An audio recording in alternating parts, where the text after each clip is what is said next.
Buenos días.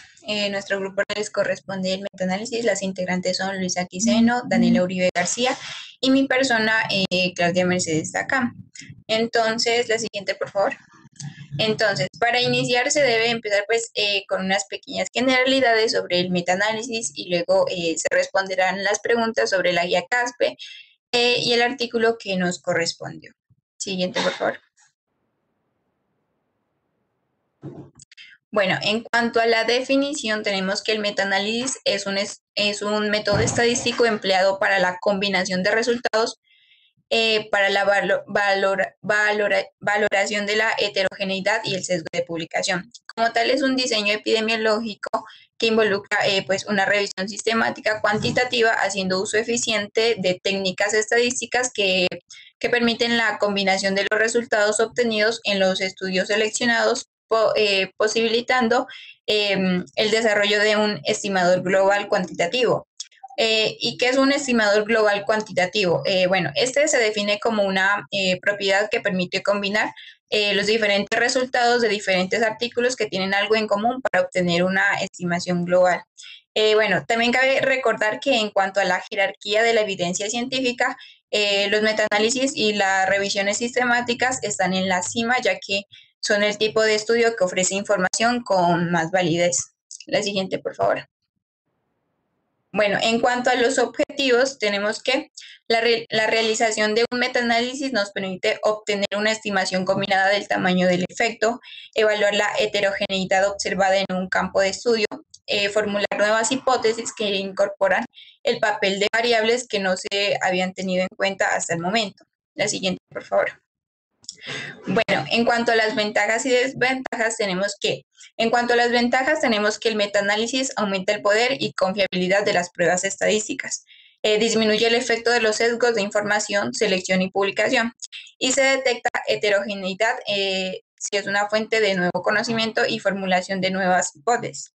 Y por otro lado, en cuanto a las desventajas, no elimina completamente los sesgos propios de los estudios seleccionados. Debido a la síntesis del conocimiento que ofrece, puede incurrir en una falsa sensación de seguridad en el conocimiento. Es susceptible a los sesgos, es decir, que se relaciona la calidad de los estudios excluidos e incluidos, sesgo de exclusión y sesgo de confirmación. El siguiente, por favor.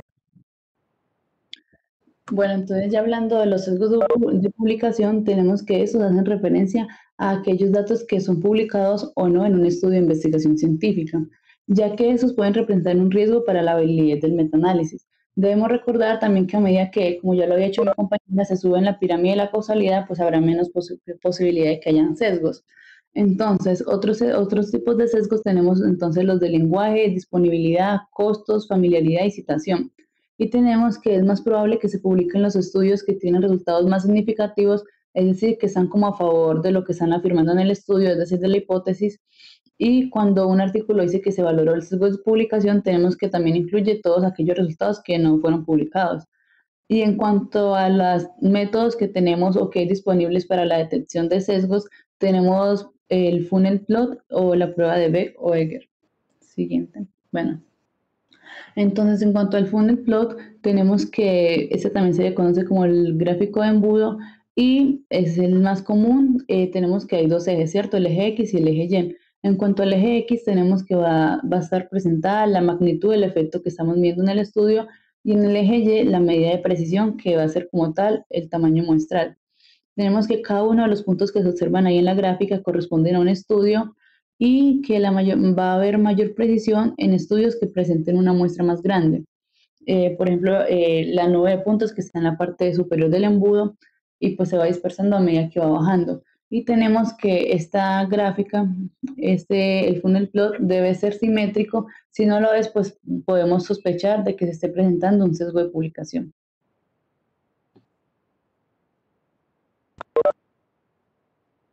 Ahora vamos a hablar como tal del forest plot. Como lo pueden ver ahí, como su nombre lo indica, el forest plot es una especie de bosque donde los árboles serían pues los estudios primarios del metaanálisis y donde se resumen como todos los resultados relevantes de esa síntesis cuantitativa.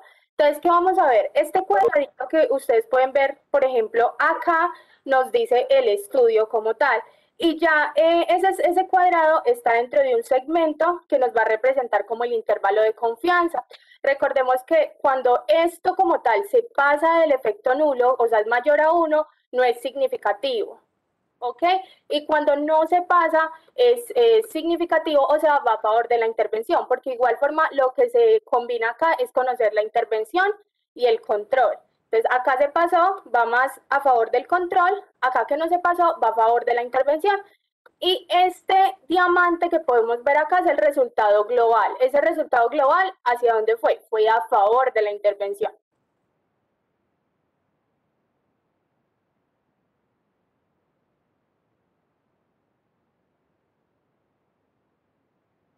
Bueno, entonces en cuanto a la heterogeneidad, tenemos que, como ya sabemos, los metaanálisis, pues es un estudio que se lleva a cabo combinando los resultados de diferentes estudios. Por lo tanto, pues se va a presentar heterogeneidad.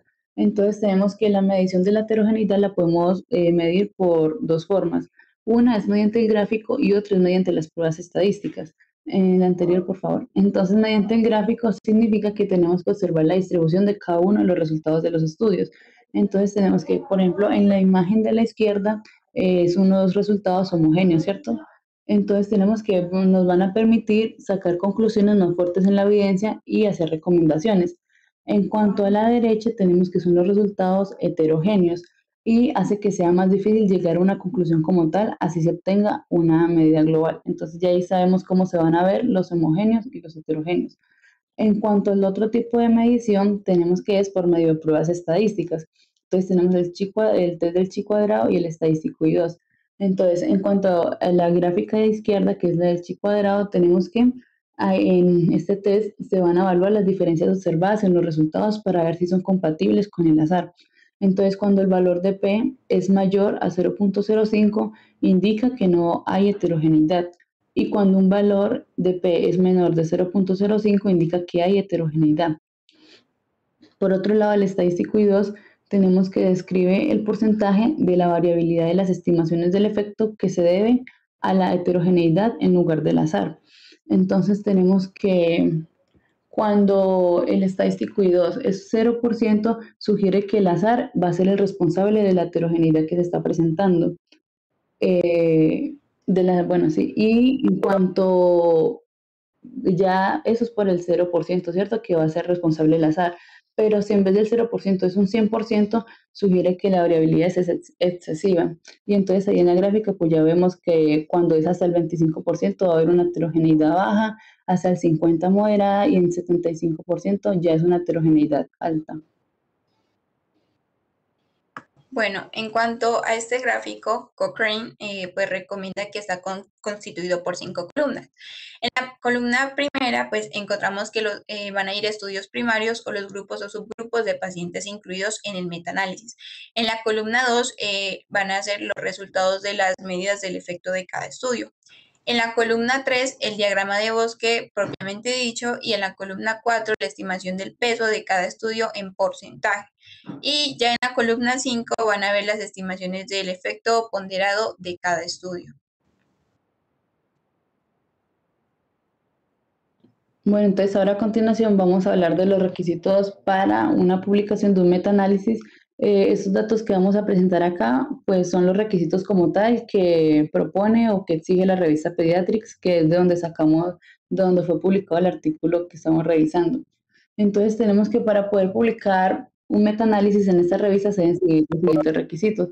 Debe haber las declaraciones de los conflictos de interés. Entonces, una vez esta revista acepta un artículo para que sea publicado, todos los autores de ese artículo deben enviar formularios de divulgación y conflicto de intereses. Y esa revista como tal se adhiere a la política y utiliza como tal el formulario de divulgación que es el formulario de divulgación estandarizado del Comité Internacional de Editores de Revistas Médicas. En cuanto al registro de ensayos clínicos, tenemos que todos los ensayos clínicos deben registrarse en un registro de ensayos clínicos aprobado por la Organización Mundial de la Salud antes de la inscripción del primer sujeto. El nombre del registro y como tal el número deben incluirse en la página del título del artículo. También tenemos que los autores deben tener en cuenta la guía de estilo de la revista es decir, todos los aspectos del manuscrito, incluido el formato de las tablas, las ilustraciones, las referencias, la gramática, la puntuación, el uso y el estilo de la redacción científica deben prepararse de acuerdo con el manual de estilo de la AMA, que es como tal la American Medical Association. Como tal, ya en los títulos tenemos que generalmente, pues como ya lo había hecho anteriormente, sigue el estilo de la AMA para los títulos, específicamente para el metaanálisis debe ser de 97 caracteres como máximo, incluyendo los espacios. En cuanto a las abreviaturas, tenemos que ellos dicen que se deben enumerar y definir las abreviaturas en la página del título y deben evitarse las abreviaturas inusuales. Tenemos que todos los términos que se van a abreviar en el texto como tal deben escribirse en la primera mención, seguidos de la abreviatura entre el paréntesis, y pues ya la abreviatura puede aparecer en el resto del texto después de esa primera mención. En cuanto a las unidades de medida, ellos dicen que ellos aceptan una combinación entre el sistema internacional y las unidades convencionales. En cuanto a los productos patentados, tenemos que deben usarse los nombres comunes de los medicamentos o de los dispositivos, a menos que la mención del nombre comercial sea como muy importante o pertinente para esa discusión. Y tenemos que se debe citar un producto patentado, si se va a citar un producto patentado, también se debe incluir el nombre y la ubicación del fabricante. Siguiente. Entonces ya como en cuanto al requisito del formato, pues la fuente debe ser Times New Roman, tamaño 12 y color negro. Las referencias, al igual que el título, debe seguir el estilo del manual de la AMA. Y en cuanto al documento, debe enviarse en archivo Microsoft Word, no se acepta PDF.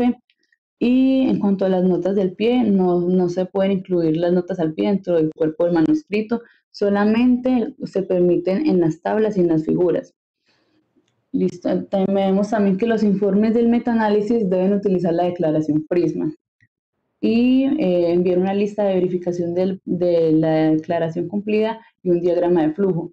En cuanto a la longitud del resumen, tenemos que debe ser de 50 palabras o menos, y para el metaanálisis específicamente puede ser estructurado o no estructurado. Esto hace referencia a que no necesariamente debe llevar encabezados y puede estar en un solo párrafo. Y en cuanto a la longitud del artículo, decía que debía de ser de 4.000 palabras o menos.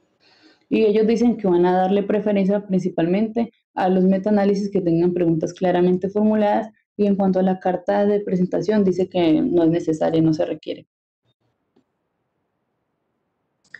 Bueno, en cuanto al artículo, tenemos que primero escribir la referencia del artículo con normas Vancouver.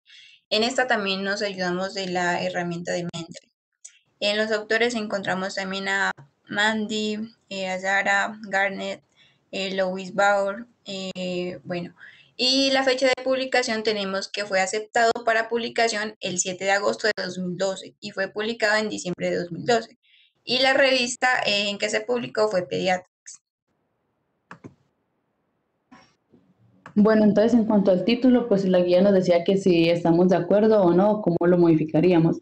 Entonces, como tal, el título en español sería Eficacia de las intervenciones sobre el estilo de vida en la obesidad infantil, revisión sistemática con metaanálisis.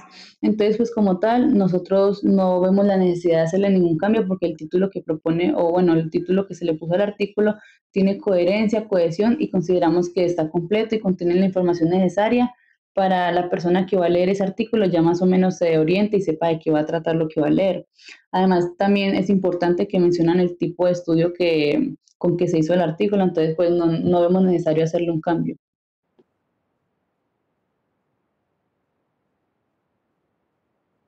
Ahora vamos a empezar a responder como tal las preguntas que teníamos en las guías CASPE para poder analizar mejor el metaanálisis. Bueno, una de las primeras preguntas era si se hizo la revisión sobre un tema claramente definido. Para nosotros empezar a responder como tal esta pregunta, necesitamos conocer la pregunta pico. Por medio de ella nos vamos a guiar para responderla. Pero primero, antes de llegar a responder esa pregunta pico, tenemos que conocer el problema, la justificación del estudio. Entonces, lo que queremos es qué llevó, qué motivó a que se realizara como tal ese estudio. Entonces fue el problema de salud pública mundial, que es la obesidad en niños y adolescentes, que está como tal asociada a muchas complicaciones de salud a largo y a corto plazo. Con ese estudio se buscaba demostrar que las intervenciones en el estilo de vida, como la dieta, el ejercicio, la modificación de la conducta, podían ayudar a ese problema. Y pues a comparación de aquellos que recibían un control, pues una intervención diferente a el estilo de vida. La pregunta es, ¿intervenir en el estilo de vida de niños con obesidad o sobrepeso puede conducir a una disminución o aumento en el peso y los resultados cardiometabólicos? Eso es lo que ellos se preguntaron para poder después ya llegar a un resultado más adelante con las tablas y con las comparaciones que hicieron. También necesitamos conocer el objetivo principal y el objetivo secundario del estudio. En el objetivo principal nosotros tenemos examinar el impacto de las intervenciones en el estilo de vida que incorporan un componente dietético tanto en el cambio de peso como en los riesgos cardiometabólicos en niños con sobrepeso o obesidad. Ese fue el principal objetivo, es examinar ese impacto de intervenciones en el estilo de vida comparadas con otras intervenciones mínimas, por decirlo así. Y ya el objetivo secundario era presentar la mejor evidencia disponible de estudios controlados aleatorios de intervenciones en el estilo de vida que incorporaban un componente dietético para evaluar su impacto tanto en la pérdida de peso como en los riesgos cardiometabólicos. Entonces ahora vamos a empezar con la pregunta pico. Entonces, para empezar con esa pregunta, conocemos el tipo de estudio que se utilizó, que fueron ensayos clínicos aleatorizados, y ya la población como tal fueron participantes menores o iguales a 18 años con sobrepeso o obesidad que comparaban intervenciones en el estilo de vida. Ya aquí tenemos como tal pues la población de estudio, entonces la población de estudios incluidos, tenemos que en total fueron 38 artículos, se hicieron comparaciones entre intervenciones en el estilo de vida con otras intervenciones mínimas diferentes a esas de estilo de vida. Por ejemplo, acá tenemos con aquellos que no recibían ningún tratamiento o aquellos que tenían un cuidado usual. Tenemos que 22 de esos artículos fueron en cuanto a esta intervención, los otros 11 en cuanto a esta y 5 en cuanto a esta. Ya los participantes en total fueron 1.516 y fueron pacientes menores iguales de 18 años con sobrepeso o obesidad. Ya la guía nos decía que era una mediana de 72 participantes por estudio, el artículo como tal. Y ya en la búsqueda inicial, primero fueron 4.713 referencias, de ahí se recuperaron unas 434 artículos completos, después se eligieron unos 41 artículos relacionados, pero al hacer los criterios ya de inclusión y de cómo decidir cuáles escoger, decidieron 30 que cumplieron con los criterios y más adelante se incluyeron 8 que también cumplieron con esos criterios de comparación. Ya al total fueron incluidos solo 38. Ya en cuanto a las intervenciones realizadas como tal, ¿qué se quiere? Es saber si en esas intervenciones en el estilo de vida, o sea, ¿cuál es mejor? Si esas intervenciones en el estilo de vida o aquellos que no reciben ningún tratamiento y están en control de lista de espera, o sea, ¿quién va a tener mejores resultados? O sea, ¿a quién se le va a disminuir más el índice de masa corporal o quién va a tener mejores efectos cardiometabólicos? Ahí tenemos las diferentes intervenciones, tenemos esas 3 intervenciones en el estilo de vida comparadas sin ningún tratamiento, intervenciones en el estilo de vida comparadas con cuidado estándar mínimo consejo y intervenciones en el estilo de vida comparadas con aquellos que recibían materiales educativos escritos. Ah, mira, tienes que bajar de peso porque eso va a ayudar a tu salud. Entonces recibían eso y lo que quieren ver es qué es mejor, intervenir en ese estilo de vida o yo entregarle materiales educativos o yo darle un mínimo consejo, un cuidado estándar. Esa es la intervención. Intervenciones en el estilo de vida. Ya en cuanto a las comparaciones, es muy parecida a la anterior, porque de igual forma les estaba comentando que lo que se hacía era comparar, era hacer un versus entre esas intervenciones en el estilo de vida versus las personas que no recibían ningún tratamiento y estaban en una lista de espera de control. Ahí ponemos la cantidad de personas que se utilizaron en cada una de las intervenciones, también los estudios que, pues de los 38 estudios que se utilizaron, cómo estaban distribuidos ahí. También necesitamos, entre las preguntas como tal de Pico, conocer las hipótesis por demostrar. Entonces, intervenciones en el estilo de vida conducen a una disminución o aumento del riesgo cardiometabólico en niños con sobrepeso u obesidad.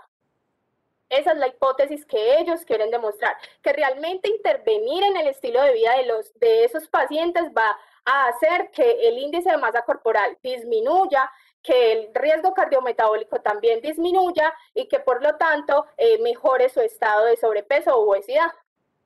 Y necesitamos también tener ahí, para responder esa pregunta, el desenlace o los efectos que se consideraron.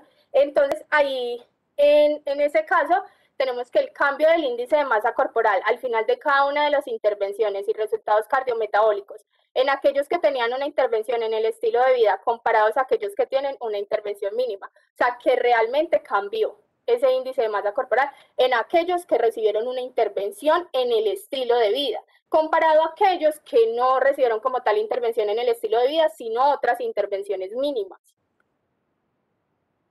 Bueno, como segunda pregunta tenemos, ¿buscaron los autores el tipo de artículos adecuados? Entonces respondimos sí.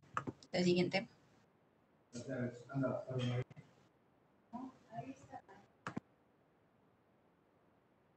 Bueno, entonces teníamos que sí, ya que se seleccionó el tipo de estudio adecuado debido a que el principal objetivo de un metaanálisis es sintetizar evidencia de estudios primarios y los ensayos clínicos controlados aleatorizados nos permiten tener participantes al azar en grupos por separados para comparar diferentes intervenciones, diseños idóneos para intervenciones en salud.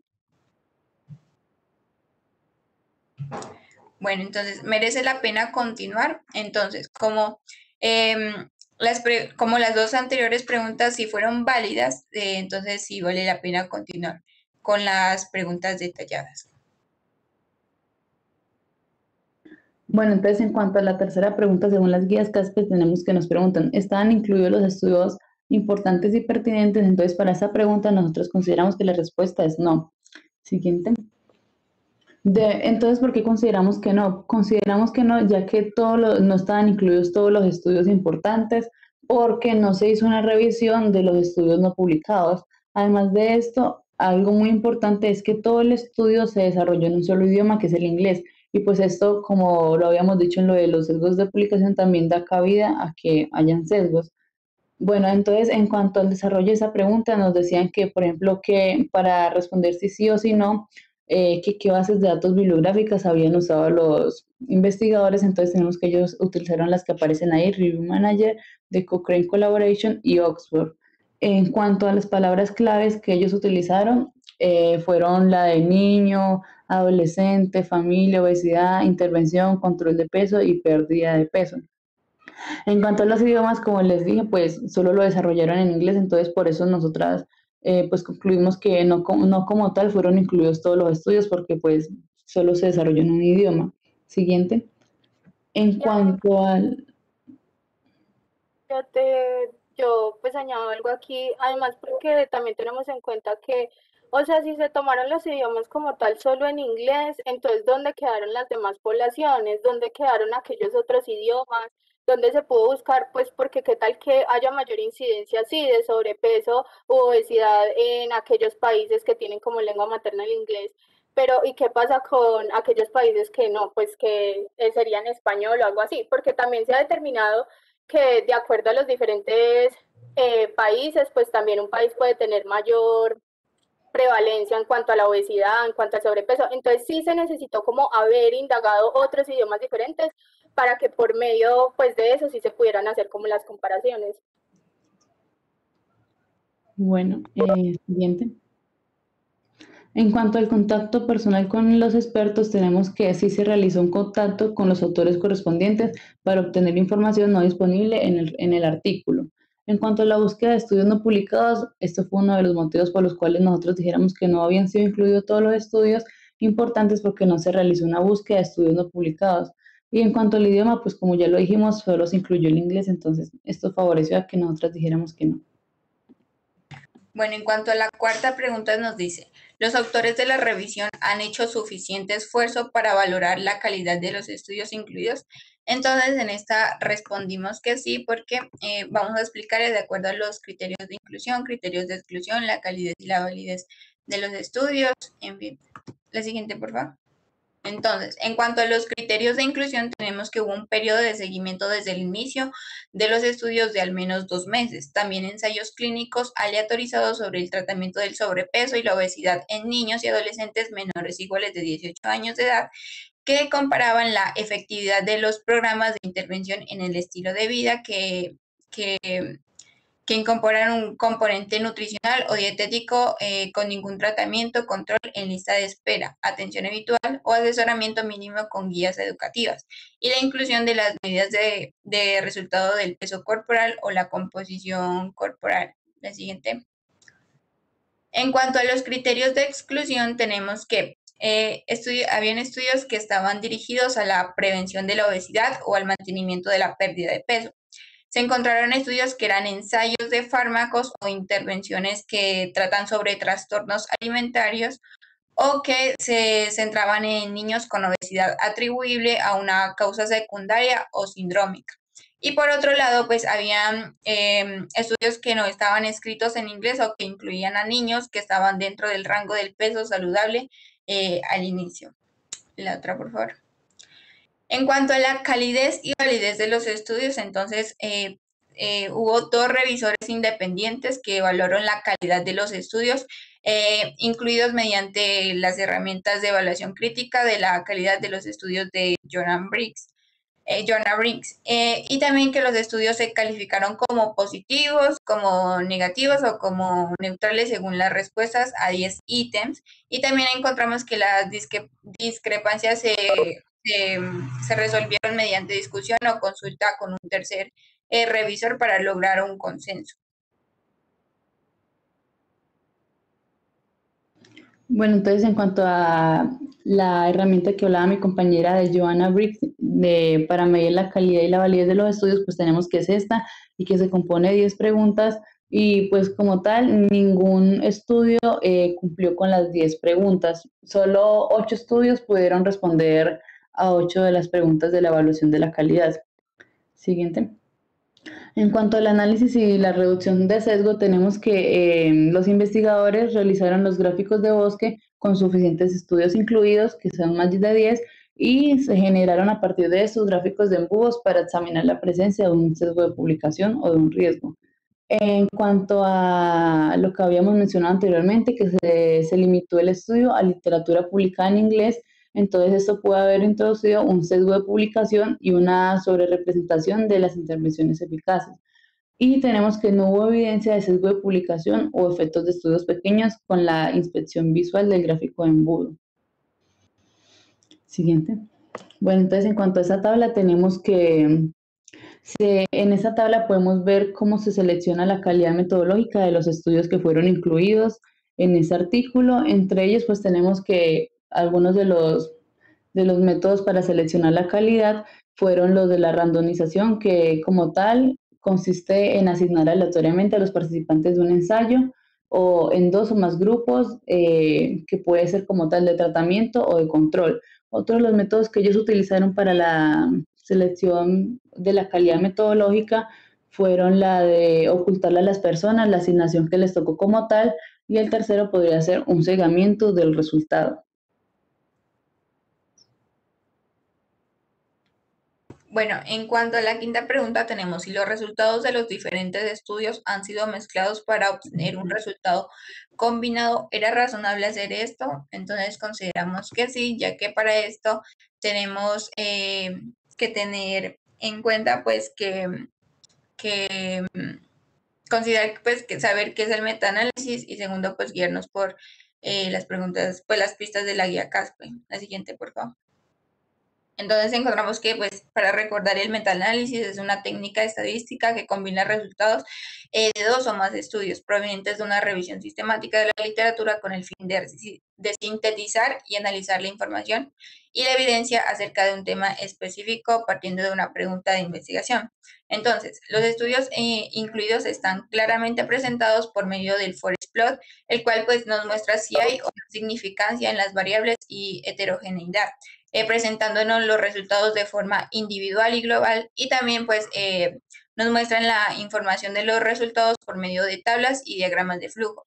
No están incluidos todos los motivos de las variaciones presentadas en los resultados, pero sí en la mayoría se establece la causa y la relación entre la intervención y su resultado.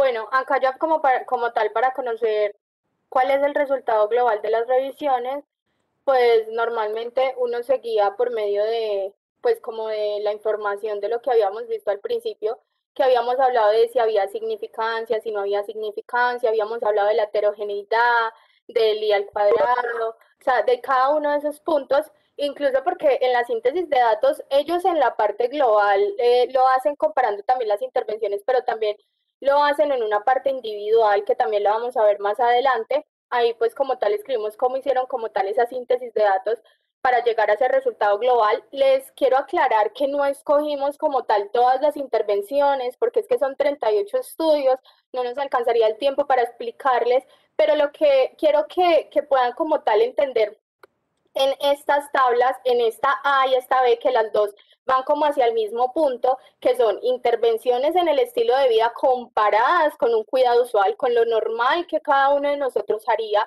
y ya en caso comparadas con esas intervenciones de vida de dieta, de ejercicio, de lo que como tal le podría mandar un médico a un paciente, ¿qué podemos ver acá? Entonces, tenemos, ¿cuántos estudios tenemos acá? Tendríamos 3, 4, 5, 6, 7, pero nos muestra que de estos 7 que hay aquí, de estos 7 estudios, tenemos significativos 1, 2, 3, 4, 5 y 6, porque miren que este se me pasa del efecto nulo, se me pasa mayor a 1, entonces este no es como tal significativo. Acá, por ejemplo, nos muestra los totales de los pacientes en cuanto a las intervenciones en el estilo de vida y los totales de los pacientes en cuanto a los cuidados usuales, pero vea, podemos ver cuánto disminuye el índice de masa corporal. Pues los factores, 6 de estos nos van a favor del estilo de vida. El estilo de vida realmente es importante, realmente sí nos disminuye el índice de masa corporal y los vemos individuales. Por ejemplo, acá vemos que en este estudio específicamente disminuyó 1.22 kilogramos. ¿Sí ven? Podemos verlo. Entonces, alguno de ustedes que me quiera decir, por ejemplo, en este segundo, ¿qué pasó? ¿Es significativo? ¿No es significativo? ¿Disminuyó? ¿No disminuyó? ¿Quién de pronto Pues estaría como a favor de la intervención que hicieron, estaría a favor? ¿Y cuánto porque disminuyó? 0.80 kilogramos, ¿Y cuánto, por qué estaría a favor de la intervención? pues porque es menor a 1. Ajá. Y por ejemplo, acá en los resultados globales, que son estos diamantes, que es lo que nos dice la pregunta, esos resultados globales, miren que cada uno de ellos van a favor de la intervención. Si vemos que no vemos ningún diamante por acá, los vemos por acá y vemos que, por ejemplo, acá disminuyó en cuanto a estos específicos, a estos que fue en niños exclusivamente, fue 0.91 kilogramos.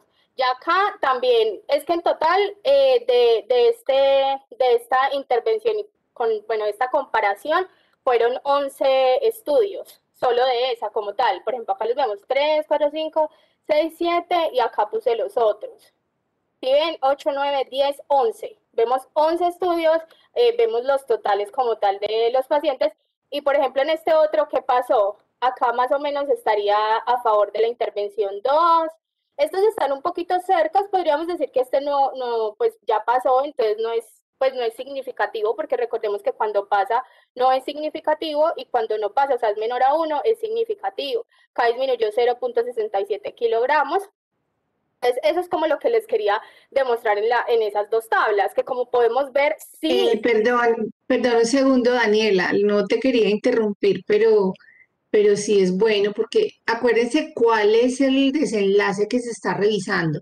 ¿Disminución de kilogramos o disminución del índice de masa corporal?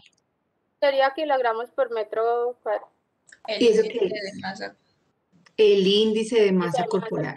Entonces, eso que están diciendo ahí de la disminución, -8, -6, no se refiere a -6 kilogramos, sino a -6, a -8, pero en el índice de masa corporal. ¿Listo?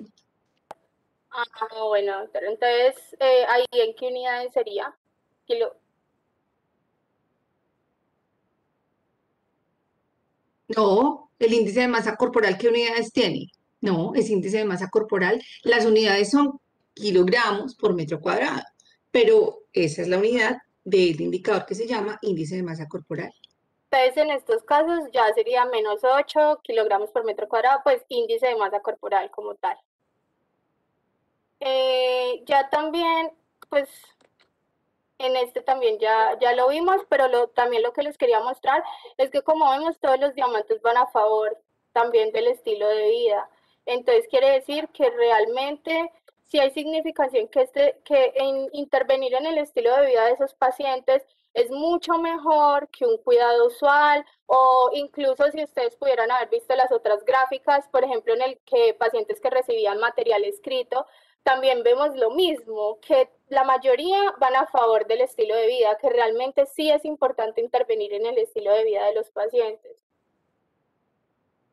Acá, en cuanto a la precisión de los resultados, ya acá nos lo mostraron en cuanto a concentraciones de triglicéridos, si disminuían o no, en cuanto a las concentraciones del colesterol, habían de la insulina, habían también de la presión, sino que como son tantas gráficas, pues no hay posibilidad como de mostrárselas todas, pero también es parte de lo mismo que vimos, de si había o no. Por ejemplo, en estos, ¿cuáles están a favor? De pronto, ¿quién me pueda...? Por ejemplo, mira, este está a favor, este está a favor, este está a favor, acá 3 de los 5 estarían a favor. 5 estudios, por ejemplo, en este de concentraciones de triglicéridos fueron 440 participantes entre 8 y 16 años con la intervención de 4 a 6 meses y vemos que, bueno, vemos que las concentraciones de triglicéridos disminuyeron. Pues doctora, aquí también sería 0.15 milimol litro o también sería, pues ahí sí, ¿cierto? Por ejemplo, acá en el global disminuyeron 0.15. Sí, claro, ahí son las unidades que tienes en el título. Sí, lo que indica que la intervención en el estilo de vida sí nos sirvió para disminuir estos niveles de triglicéridos en los pacientes, que estaría mal, porque son pacientes con sobrepeso o obesidad. Lo mismo con las LDL, que también son malas. Entonces, acá, ¿qué pasa? También tenemos 3 que sí estuvieron a favor del estilo de vida. Miren que de pronto este cuarto no estuvo más a favor, bueno, pasó como tal el 1, entonces no hay como tal significancia. Y acá también vemos que disminuyeron, ¿cuánto disminuyeron las LDL? 0.30 milimol litro.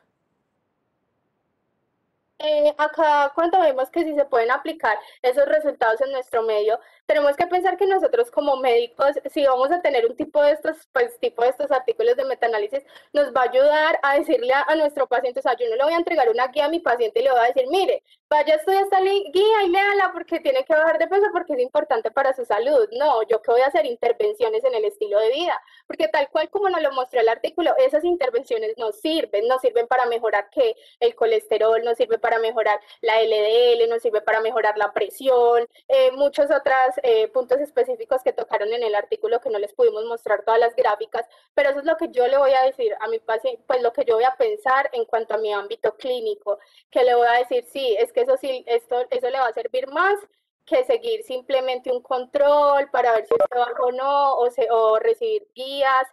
Entonces, verlo más que todo como desde ese punto, sí nos sirvió este punto. Bueno, entonces en cuanto a la novena pregunta de las guías, nos dicen que si se ha considerado todos los resultados importantes para tomar la decisión. Entonces nosotros consideramos que sí. Siguiente. Porque, bueno, entonces como tal, determinar una recomendación definitiva, pues es un poco complejo debido a la heterogeneidad de los estudios que se presentaron en ese artículo o que fueron incluidos.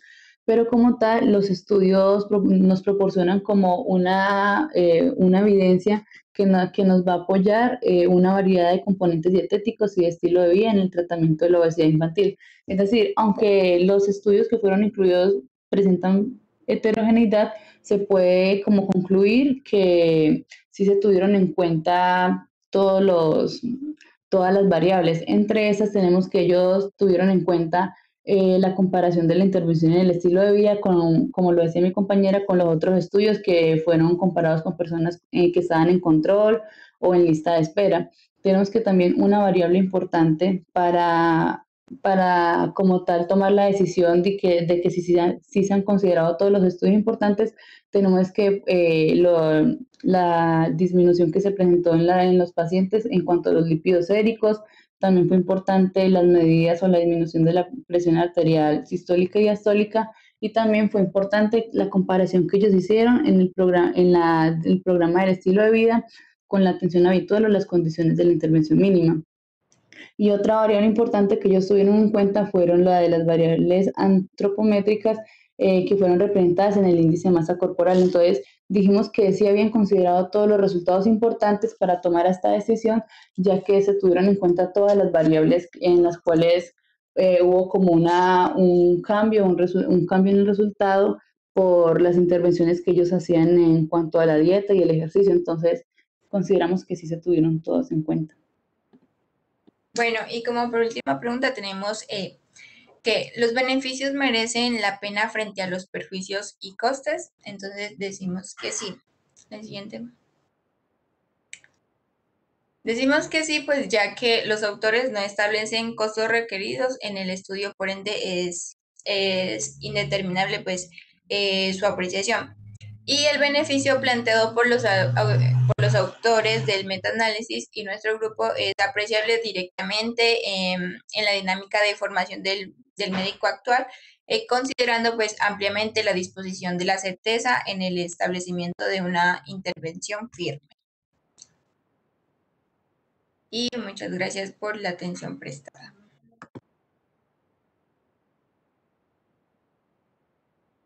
Muy buen trabajo, niñas. No sé si los compañeros tienen alguna observación, algún comentario. ¿Compartes, por favor, la presentación de nuevo?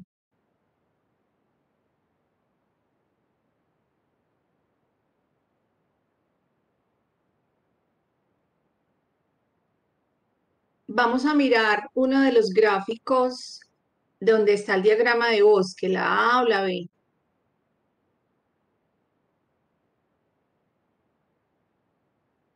Listo.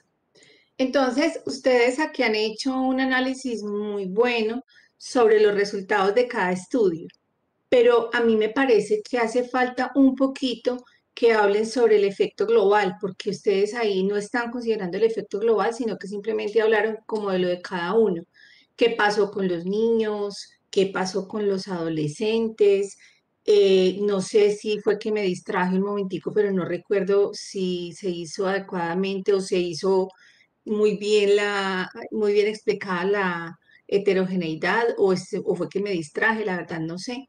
Entonces sí quiero como preguntarles nuevamente eso. ¿Qué pasó con el efecto global? Ustedes tienen ahí 3 efectos globales. ¿Por qué? Tienen varios efectos globales. ¿Qué significa eso? ¿Qué pasó con la heterogeneidad? Y no solamente desde el punto de vista de lo visual, que eso es importante, pero son las pruebas estadísticas las que realmente nos confirman si hay o no heterogeneidad y qué nivel de heterogeneidad hay.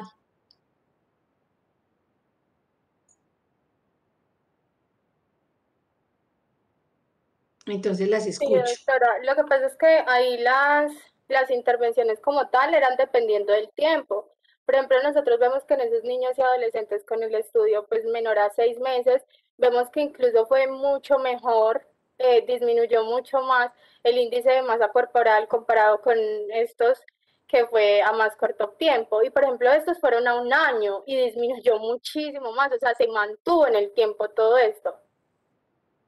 Es eso como, pues no sé si a lo que de pronto se refiere en ese tema. Y ya con el caso pues de la heterogeneidad, No, pero es que, ¿qué grupo es el tercero? el de adolescentes con tiempo de intervención a 1 año. Listo. Bueno, lo otro, entonces, sí, claro, ustedes no hablaron de la heterogeneidad, pero lo que yo me refiero es, quiero nuevamente como enfatizar en el efecto global, porque es que ustedes lo explicaron muy bien, pero acuérdense que parte de esto es que identifiquemos la diferencia entre los efectos de cada estudio y el efecto global. Y lo otro es que hay una cosa que uno siempre debe tener presente, que en los metaanálisis se puede hacer algo que no se puede hacer en el estudio primario, y es análisis de subgrupos. Entonces, fíjense cómo acá ustedes, donde tienen niños y adolescentes, los tienen a todos. Y en cambio, en los otros dos, tienen solamente un grupito. Lo que tú dices es cierto. Lo que pasa es que ahí están analizando tiempos de intervención distintos. Pero fíjense que en el tercero ya están haciendo los análisis homogeneizando como el tiempo de observación de todos. Entonces, ahí sí tienes toda la razón, el efecto global es muchísimo mejor porque el seguimiento fue un año, pero entonces, ¿qué pasó con la heterogeneidad? Pues doctora, fue del 75%. O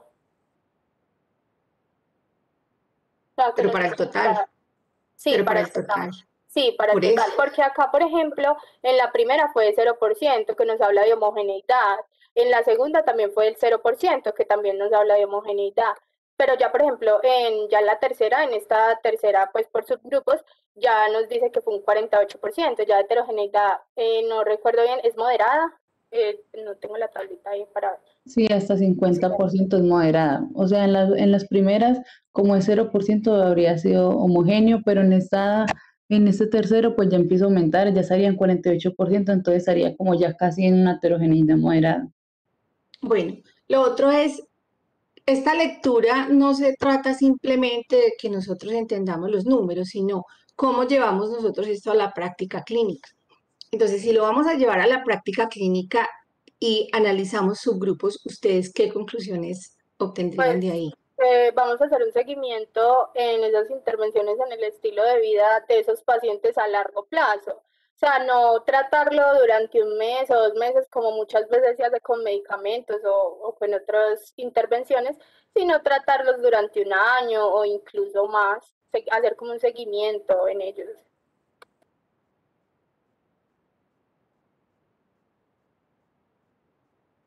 Bueno, y lo otro es, bueno, lo del seguimiento está muy bien, pero es que hay una cosa que ustedes no pueden comparar. Si nosotros estamos obteniendo, por ejemplo, en los niños, en los pequeños, estamos obteniendo que la disminución en el índice de masa corporal es de 0,9, uno no puede comparar ese 0,9 con la disminución que ocurre en los adolescentes, porque obviamente es muchísimo mayor. Entonces, no se puede. Sería Entonces yo les también digo, yendo a dividirlo. la práctica clínica, ustedes, además de lo que me están diciendo, ¿qué otra recomendación tendrían? Pues digamos, las recomendaciones, como usted lo dice, doctora, de los adolescentes no la podríamos como implementar en niños. Todo tendría, pues si vamos a hacer el seguimiento, clasificarlos así como lo hicieron las personas del estudio por diferentes grupos de edades y de características también. Bueno, listo. Eh, y lo otro que yo les decía que hicieran el análisis de heterogeneidad es que si, por ejemplo, tenemos en los dos, devuélvete.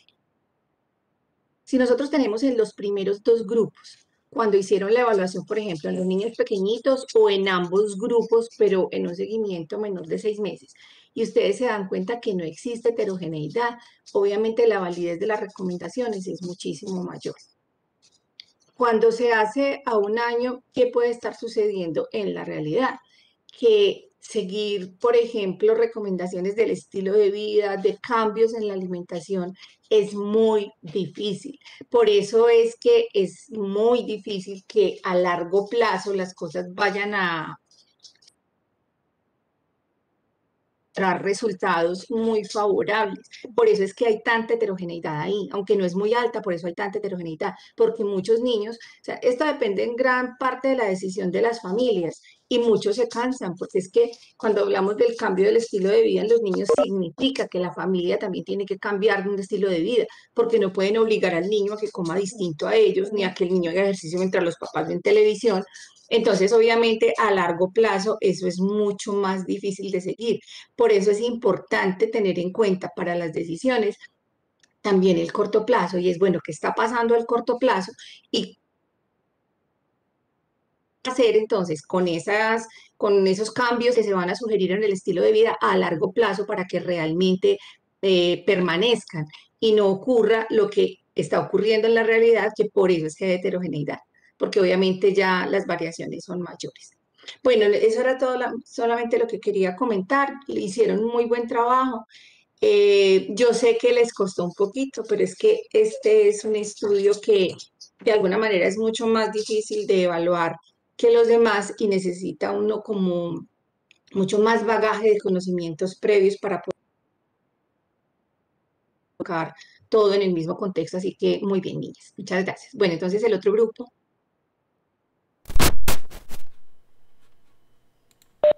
Listo, doctora, la voy a presentar.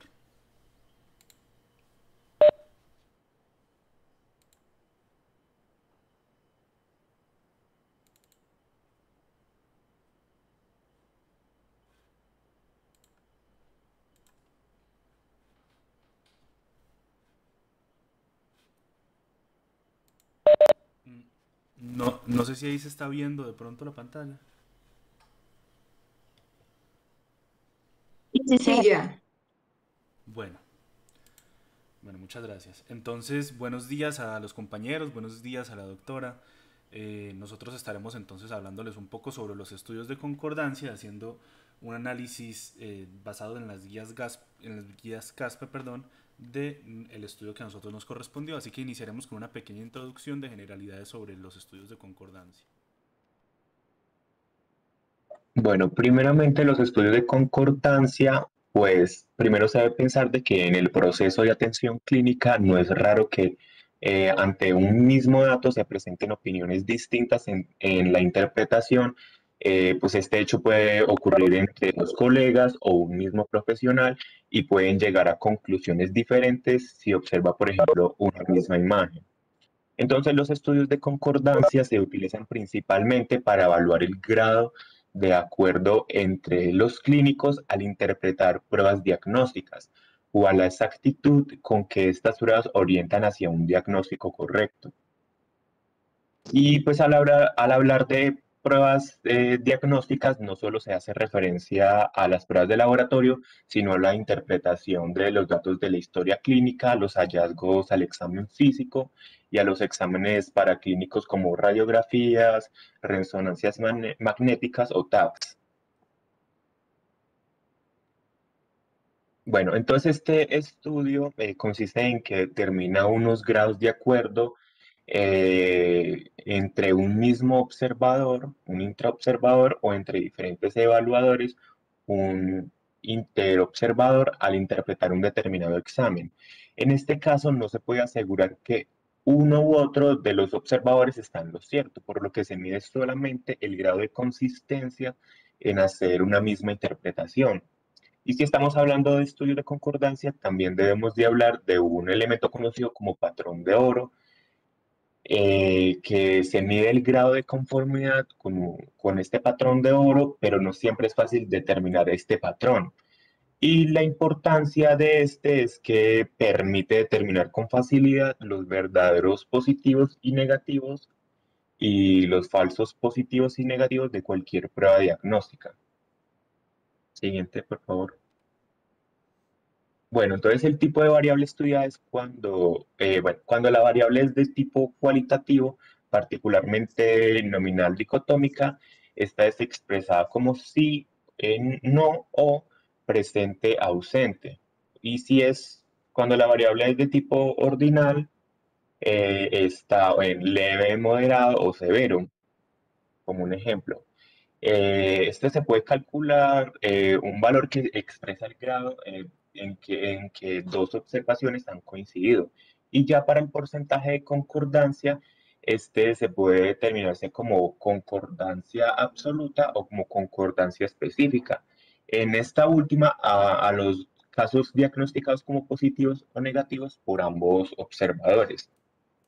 Y esta medida representa la proporción de observaciones en las cuales los observadores reportan resultados iguales y miden, por tanto, la variabilidad entre los observadores.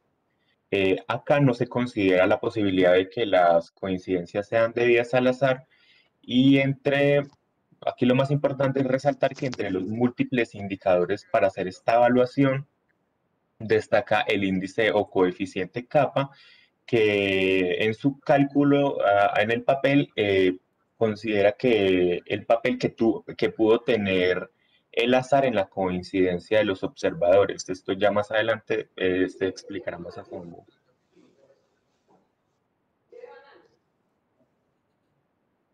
Bueno, ahora hablando ya del artículo como tal, entonces decimos que este tiene como título la radiografía de tórax en la bronquiolitis aguda, calidad técnica, hallazgos y evaluación de su fiabilidad.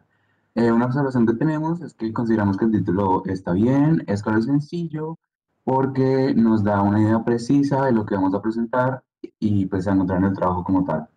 Con respecto a los autores, encontramos a Juan Manuel Ríos Pérez, Ana Isabel Maraña Pérez, Ana Valiente Armero, Jorge Mateo Soto, Leonor Guardia Nieto, Ana María Torres y Elisa María Cueto Calvo. Con respecto a la fecha de publicación, este artículo fue recibido el 21 de enero de 2020, fue aceptado el 23 de marzo de 2020 y está disponible en Internet desde el 25 de mayo del mismo año. Cabe resaltar que fue publicado en Anales de Pediatría, que es la Asociación Española de Pediatría.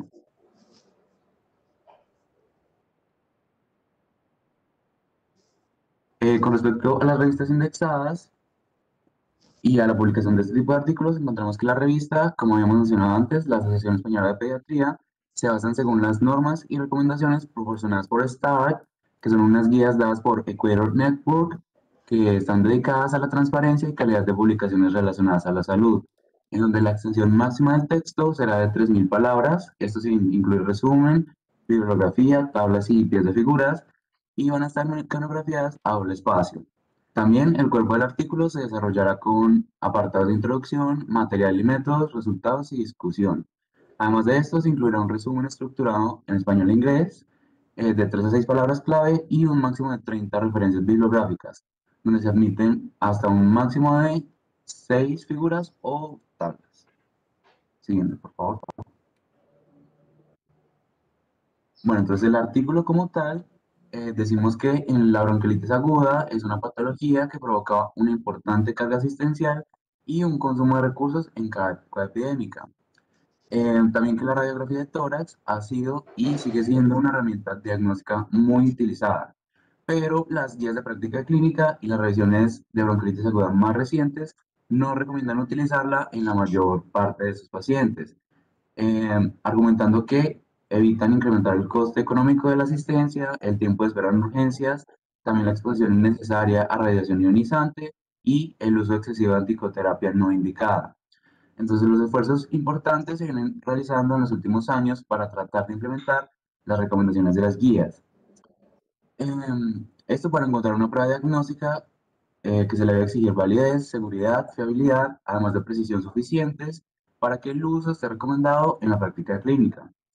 Como mencionaba antes, esta fiabilidad y precisión vienen determinadas por lo reproducible de la prueba en contextos clínicos diferentes. Esta reproductibilidad de las pruebas se explora mediante la concordancia interobservador, en donde la mayor parte de los estudios previos sobre fiabilidad y precisión de la radiografía de tórax en niños no se ha centrado en lactantes con bronquiolitis aguda, sino en pacientes con un amplio rango de edades en los que se encuentran lactantes y niños, además de todo tipo de infecciones respiratorias de vías bajas.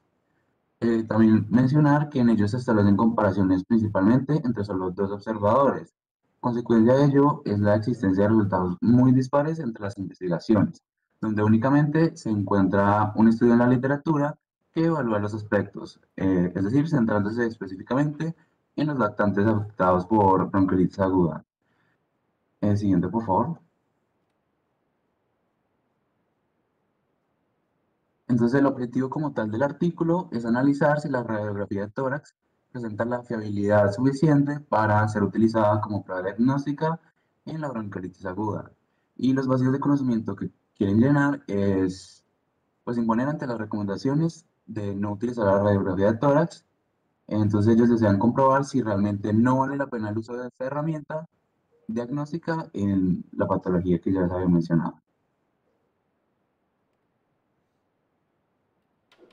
Bueno, pasando entonces con los materiales y métodos, iniciemos hablando de cómo fue el diseño de este estudio. Este es un estudio observacional analítico que fue de corte transversal y se llevó a cabo en un hospital de complejidad nivel 2.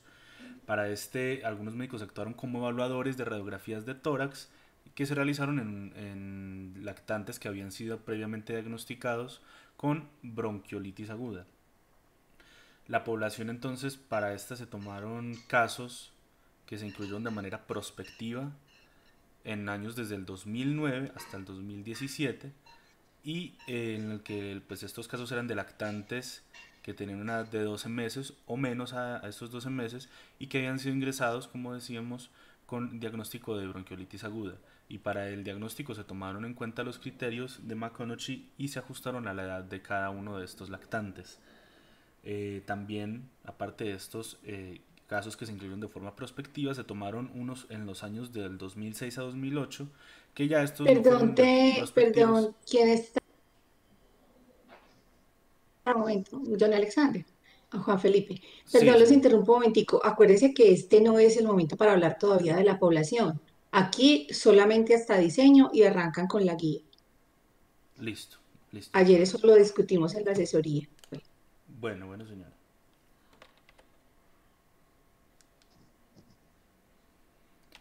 Bueno, entonces iniciemos con la guía como tal.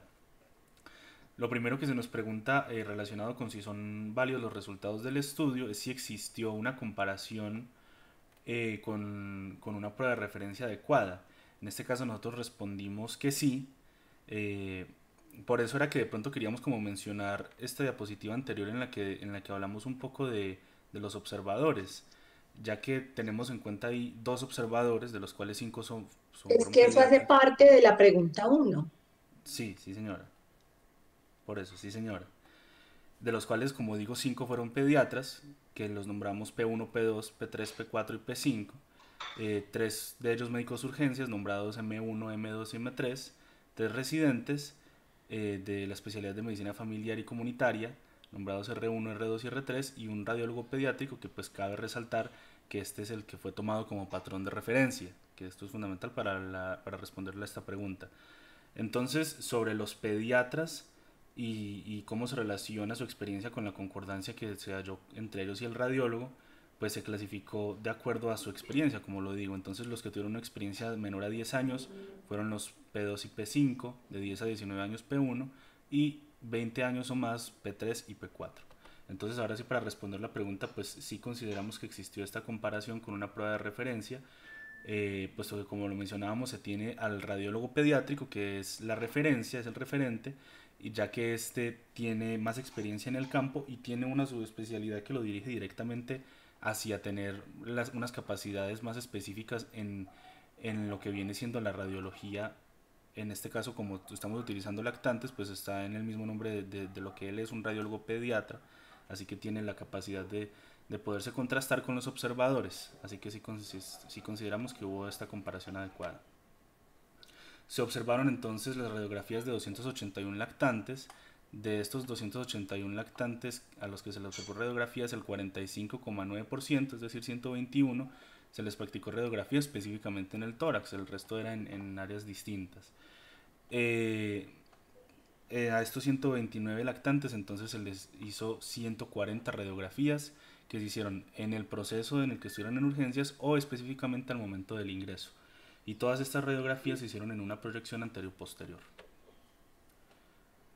La segunda pregunta es si se incluyó la muestra un espectro adecuado de pacientes, y pues en este caso no lo podríamos responder, puesto que aunque estos pacientes sí se describieron adecuadamente, pues realmente no se está haciendo una comparación de una prueba tamiz con respecto a un estándar de oro. Por eso no se puede contestar esto de una forma adecuada, y por eso decimos que no se puede saber. Sí, yo ya voy. Bueno, entonces ahora pasando con las variables de estudio, tenemos el proceso de observación de las radiografías. Para su observación y la evaluación, cada una de las 140 radiografías se presentó de una forma computarizada, con el mismo formato y en distinto orden a cada uno de los 12 observadores. Se habilitó un ordenador en cada uno de los servicios a los que pertenecía cada observador, y la visualización de la radiografía se realizó sobre una pantalla digital de 24 pulgadas con una resolución de 1920 por 1080. Y de todas estas radiografías, cada observador debía evaluar la presencia o ausencia de los 10 signos radiográficos. Siguiente, por favor. Por lo que podemos responder la tercera pregunta, si existe una adecuada descripción de la prueba, y sí, se describe que la prueba fue utilizada, fue una radiografía de tórax con una proyección antero-posterior en todos los casos, y los de los 10 signos radiográficos fueron para las no complicadas, la hiperinsuflación, el refuerzo periliar, el infiltrado periliar o peribronquial, el infiltrado intersticial difuso o las atelectasias subsegmentarias. Y ya para clasificarlas como complicadas u otra entidad, estaba el infiltrado pulmonar o atelectasia mayor, la cardiomegalia, el neumomediastino de un neumotórax o un cuerpo extraño. Y pues la existencia de cualquiera de estos signos radiográficos no era excluyente del resto. Los primeros signos a evaluar eran considerados, pues como ya lo he dicho, compatibles con la bronquiolitis simple o no complicada. La presencia del sexto de los signos ya se consideraba compatible con una bronquiolitis complicada y pues los restantes signos radiográficos implicaban que pudiera tratarse de un diagnóstico alternativo diferente al de bronquiolitis. Y cuando ninguno de estos 10 signos estaba presente en la radiografía evaluada, a este se le considera como un estudio normal. Siguiente. Además de estos signos radiográficos, la radióloga pediátrica evaluó 4 signos más que tenían que ver con la calidad técnica de las radiografías. En estas sí se incluía la totalidad de la caja torácica, si estaba adecuadamente centrada, si presentaba una penetración adecuada, si se encontraba convenientemente inspirada, y todos estos signos se evaluaron como variables binarias, pudiendo tomar los valores de sí y no. Siguiente, por favor. Entonces podemos seguir respondiendo la cuarta, si hubo una evaluación ciega de los resultados. Y sí, para evitar la identificación de las imágenes y los posibles comentarios entre ellos, la secuencia de presentación de las radiografías a evaluar era diferente para cada observador, aunque todos ellos evaluaban las mismas imágenes radiográficas. Y durante los periodos en que ellos tuvieron acceso a las placas para hacer las observaciones, no podían tener contacto entre sí ni acceso a ninguna otra fuente de información externa. También no tenían acceso a la historia clínica del paciente y únicamente conocían de que se trataba de lactantes diagnosticados con bronquiolitis aguda. Siguiente. Y en la quinta es si la decisión de realizar el patrón de oro fue independiente del resultado de la prueba problema. Y en este caso nosotros no podemos saber porque al ser un estudio de concordancia y no una prueba tamiz, los investigadores utilizaron la radiografía de tórax en lactantes para intentar acercarse a comprobar si esta era fiable a la hora de diagnosticar la bronquiolitis aguda. Por lo que no aplica el uso de un patrón de oro. Incluso no se recomienda el uso de esta técnica radiográfica en las ocasiones generales. Siguiente, por favor. Bueno, ya en el análisis estadístico tenemos que las variables estudiadas se presentan como unos recuentos absolutos y unos porcentajes con un intervalo de confianza de 95%. Y para analizar la concordancia entre estos dos observadores se utilizó el índice de capa de Cohen, mientras que cuando se analizó la concordancia en grupos compuestos por 3 o más observadores, se utilizó el índice de capa de Fleiss, perdón. Y entonces, este análisis estadístico como tal se realizó en el programa MATLAB con el objetivo de interpretar el índice capa de una forma consensuada y se tomó como referencia la escala propuesta inicialmente por Landis y Koch. Entonces tenemos que en esta valores del índice de 0 indican pobre entre los observadores, entre 0,01 y 0,20 indican un grado de acuerdo leve, entre 0,21 y 0,40 este es aceptable, entre 0,41 y 0,60 es moderado, entre 0,61 y 0,80 es sustancial o considerable, y entre 0,81 y 1 es casi perfecto. Siguiente, por favor. Bueno, y ya en el cálculo de la precisión para el tamaño muestral como tal del estudio, se utilizó el programa EPIDAT 4.2 y se procedió a estimar la precisión de la medida del índice kappa para el tamaño de muestra obtenido, que son las... Perdón, Alejandro, yo no sé por qué están explicando aquí este punto que no sé en qué punto están desarrollando de la guía, porque es que el tamaño muestral es una de las primeras cosas que se debió haber mostrado en la población. eh, Y ahí lo que dijeron en esa diapositiva era que no se podía, que no era, no me acuerdo cómo fueron las palabras, pero algo así como que ahí no se tenía que calcular muestra o que la población no era adecuada, pero aquí me están mostrando tamaño muestral. Entonces no entiendo. Es que la pregunta en la que se es investigar la precisión de los resultados como tal, que es la séptima. Sí, pero es que ayer en la asesoría hablamos en el punto en donde acaban de decir que no había que responder nada y que no era la población adecuada, pero yo les digo qué punto es. En el segundo punto donde dice incluyó la muestra un espectro adecuado de pacientes, ustedes respondieron que no y me están hablando en este momento de muestra. Entonces, ¿en qué punto están? ¿Qué punto están desarrollando? Porque yo no veo en la guía ningún punto que diga cuáles son los procedimientos estadísticos. Entonces, ¿qué punto están desarrollando de la guía en este momento? No, doctora, pues estábamos explicando como tal cómo se presentaba en el artículo, pero pues ya pasamos a los resultados.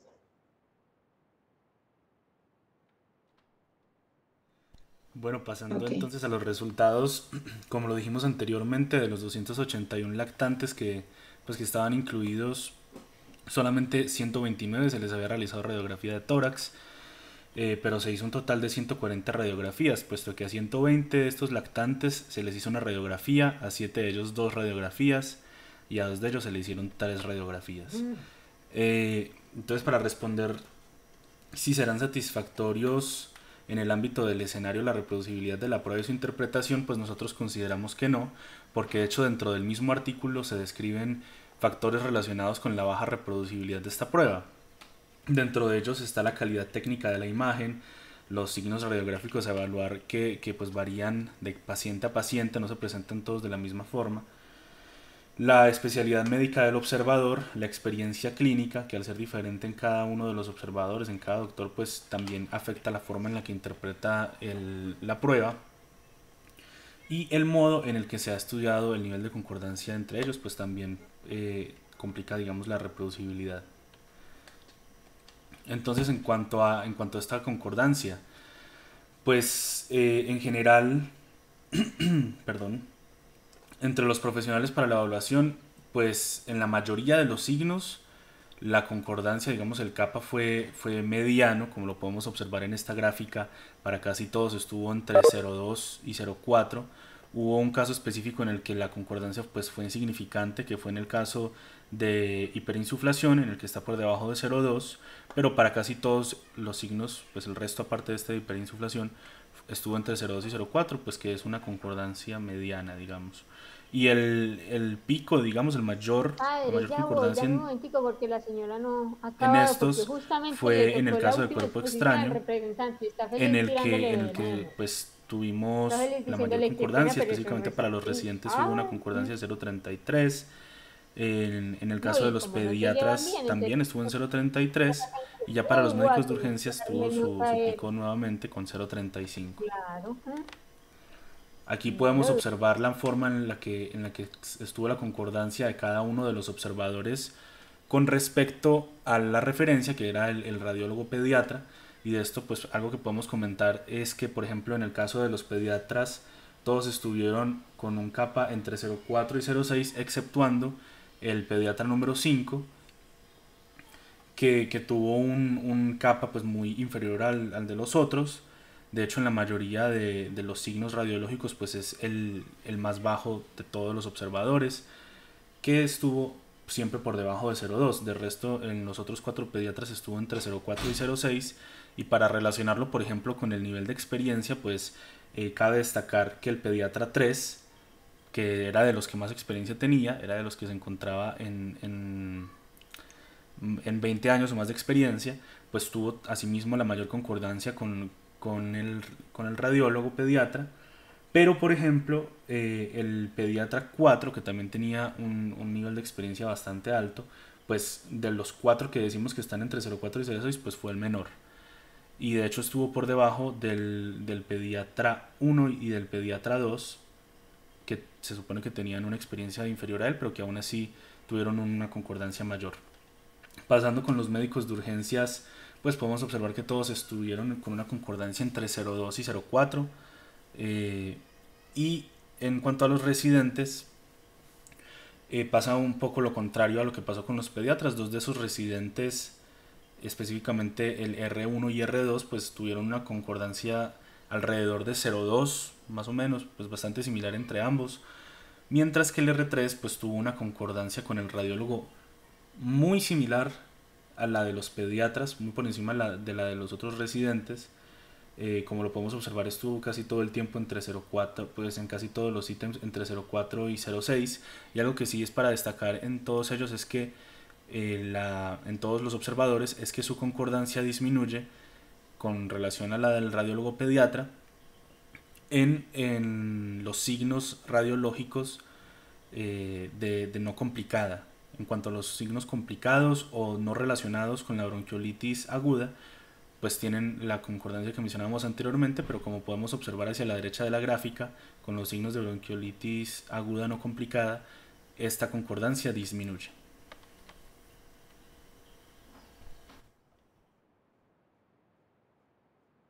Bueno, con respecto a la pregunta 7 sobre cuál es la precisión de los resultados, en resumen, la calidad técnica radiográfica, tenemos que adecuadamente inspirada tenemos un 96.4%, penetrada tenemos un 90.7%, incluyendo la totalidad del tórax nos encontramos con un 86.4%, las radiografías centradas tienen un valor del 22.1%. Siguiente, por favor. Siguiendo con esta misma pregunta, con respecto a los signos radiológicos, los signos de bronquiolitis aguda complicada estuvieron en el 8.5%. Con respecto a los planteamientos diagnósticos alternativos diferentes a la bronquiolitis aguda, estuvieron un 2.1%, en los que se incluyeron dos signos por neumotórax y uno por presencia de signos indirectos de un posible cuerpo extraño. También cabe resaltar que únicamente signos de bronquiolitis simple o no complicada en el 92.8%, y por último un 5.7% de las placas se consideraron normales. Bueno, y ya en la novena es si es aceptable la prueba en este caso. Como tal, se concluye que la radiografía de tórax presenta una baja fidelidad como un test diagnóstico en la evaluación de los lactantes con bronquiolitis aguda, por lo que se desaconseja su uso de manera general. Se recomienda no utilizarla porque se evita así incrementar el coste económico de la asistencia, el tiempo de espera en urgencias y además la exposición innecesaria a la radiación ionizante y el uso excesivo de la antibiótico-terapia. Y pues el diagnóstico de la bronquiolitis es por la anamnesis, el examen físico y la aparición de la enfermedad como parte de una epidemia. Siguiente. Y la décima es si modificarán los resultados de la prueba la decisión de cómo se va a actuar. Por lo que sí, los resultados de la prueba pueden ayudar a tener un mejor abordaje de los pacientes, ya que pues, se concluye que no es necesaria una radiografía de tórax para el diagnóstico. Entonces, solamente con la anamnesis y el examen físico y las relaciones epidemiológicas que se tengan, disminuyendo así los costos y los riesgos, como lo comenté en la diapositiva anterior. Siguiente. Entonces, la bibliografía y muchas gracias.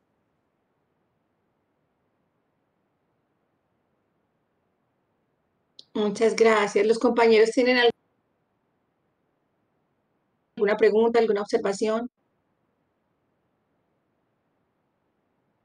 Bueno, que les quede este artículo lo más práctico, y es que a los niños cuando llegan con problemas respiratorios o urgencias no se les piden placas. Es una costumbre terrible que a todos los niños llegan y porque tienen dificultad respiratoria, porque les sienten alguna cosa, ahí mismo les hacen una placa y todos los estudios dicen que no se deben utilizar placas porque lo que prima para el diagnóstico de las infecciones respiratorias es la clínica y máxima en la bronquiolitis que no da sino en niños chiquiticos por debajo de los 2 años. Entonces, este artículo realmente espero que lo recuerden a la hora de cuando ya estén pasando por urgencias, porque mientras estén con los profesores no les van a dejar hacer placa, pero ya cuando ustedes estén solos, por favor, evitar las radiografías en los niños, que además esa irradiación les hace un daño terrible. Bueno, antes de que nos desconectemos, yo quería hablar de algo y es sobre el examen, sobre el último parcial. Eh, Hay una compañera de ustedes que me escribió el otro día que tiene dificultades para presentar el parcial ese día. Yo le dije que hablara con el grupo, no sé qué pasó, Paula, ¿no hablaste con los compañeros? ¿Hay alguna propuesta? Doctora, pues los compañeros dicen que en otro horario, porque también hay un compañero que si lo cambiamos de día, también sería afectado. Ya. Entonces, de pronto solo sería la hora. ¿Y a qué hora viajas tú?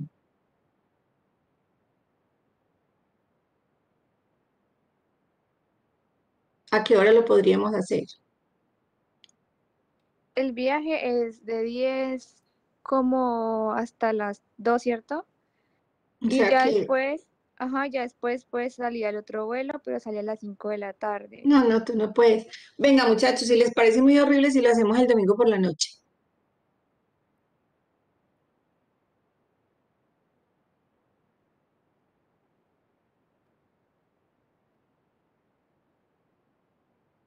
Pues doctora, no sé, yo quería proponerle algo, pero yo sé que esto suena muy, como muy atentado para todos, pero pues por preguntar no he matado a nadie. ¿A usted le quedaría muy difícil Sí, el 20, el festivo?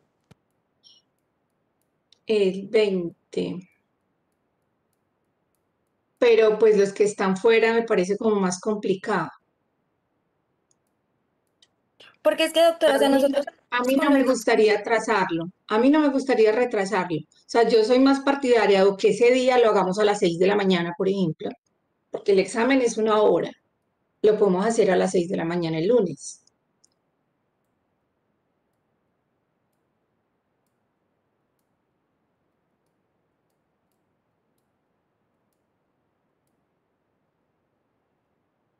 Hablen a ver y pónganse de acuerdo.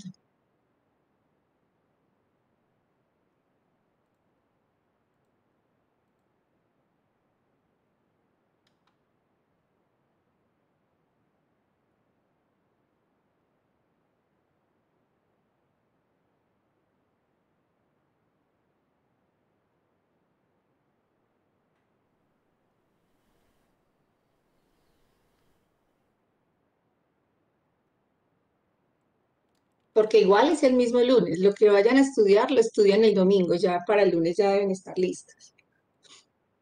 Hagámoslo temprano.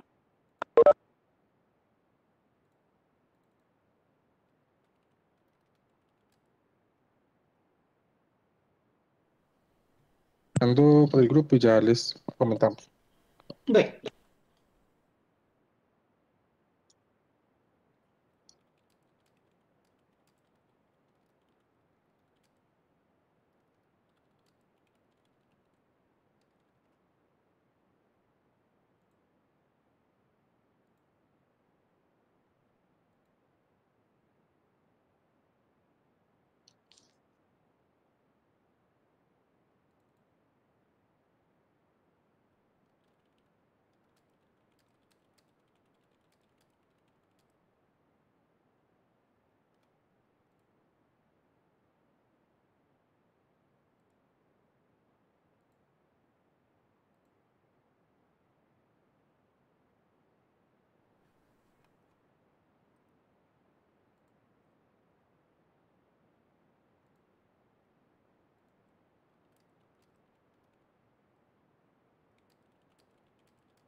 Doctora, Sí, dime. una pregunta. El parcial no se podría hacer en el horario pues en el horario que se tiene la clase el lunes. Lo que pasa es que una compañera de ustedes está viajando ese día y no pudo cambiar el vuelo.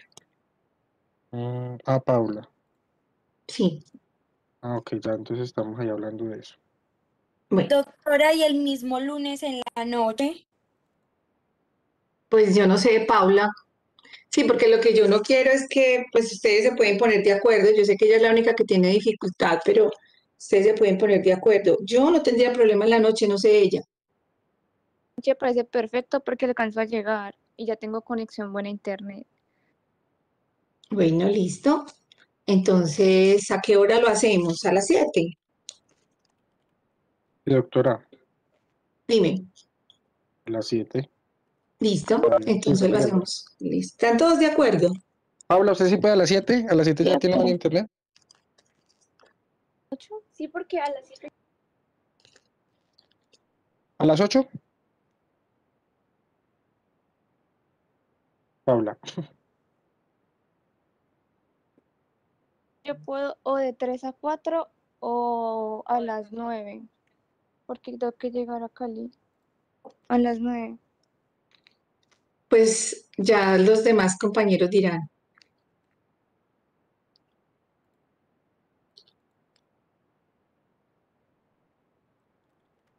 Entonces, ¿en qué quedamos? Sí, doctora, a las 9 está bien. Listo. Listo.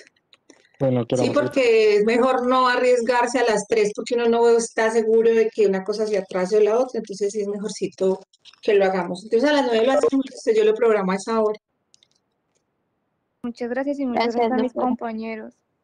Bueno, entonces que les vaya muy bien este fin de semana. Gracias, Sí, doctora. Laura. Sí, Laura. Bueno, sí, Laura, quédate. Los demás se pueden desconectar.